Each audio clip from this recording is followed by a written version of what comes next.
Kung mahilig ka sa mga kwentong kababalaghan, misteryo, at mga pangyayaring hindi kayang ipaliwanag ng agham, nasa tamang channel ka. Ang kwentong maririnig mo ngayon ay nangyari umano sa isang tricycle driver sa probinsya. Isang gabi, may isinakay siyang pasahero na magpapabago sa kanyang buhay magpakailanman. Ito ang kwento ng babaeng sumasakay sa tricycle tuwing hating gabi. Siguraduhin mong naka-off ang ilaw at makinag ka ng mabuti. Taong 2016 nang mangyari ito kay Joel, isang tricycle driver sa isang maliit na bayan sa Quezon. Simple lang ang buhay niya. Araw-araw siyang bumabiyahe mula umaga hanggang gabi para may maipakain sa kanyang pamilya. Pero may isang lugar sa kanilang ruta na iniiwasan ng karamihan ng driver. Tinatawag ito ng mga taga roon na kurbadang tahimik. Isang madilim na kalsada ito na napapalibutan ng malalaking puno.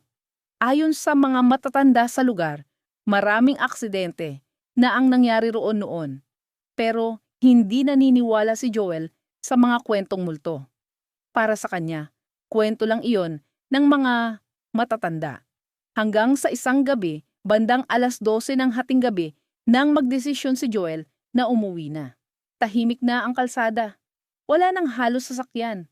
Habang dumadaan siya sa kurbadang tahimik, may napansin siyang babae na nakatayo sa gilid ng kalsada.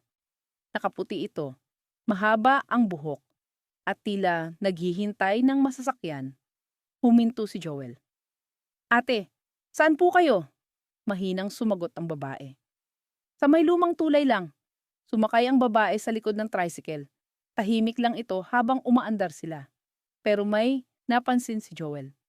Sa side mirror, hindi niya makita ang mukha ng babae. Nakatungo lang ito at natatakpan ng buhok. Habang papalapit sila sa tulay, biglang nagsalita ang babae. "Kuya, dahan-dahan lang po." Nagtaka si Joel. "Bakit po?" Tahimik muna ang babae bago sumagot. "Doon, sa mismong kurbada na iyon, ako namatay." Nanlamig ang buong katawan ni Joel. Napatingin siya sa side mirror. Unti-unting nag-angat ng ulo ang babae. At doon niya nakita ang mukha nito. Puno ng dugo. At basag ang kalahati ng mukha. Napahinto si Joel sa takot. Pero nang linggunin niya ang likod ng tricycle, wala ng tao. Kinabukasan, kinuwento ni Joel ang nangyari sa mga kapwa driver. Natahimik ang lahat. May isang matandang driver ang nagsalita. "Matagal na naming alam yan." Noong 2012 daw, may babaeng namatay sa aksidente sa mismong kurbada na iyon. Nabangga ang motor na sinasakyan niya ng isang truck. At mula noon, may mga driver na raw na nakakita sa kanya. Palagi siyang naghihintay ng masasakyan.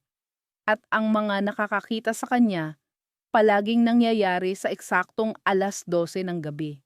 Makalipas ang ilang linggo, hindi na bumabiyahe si Joel ng gabi.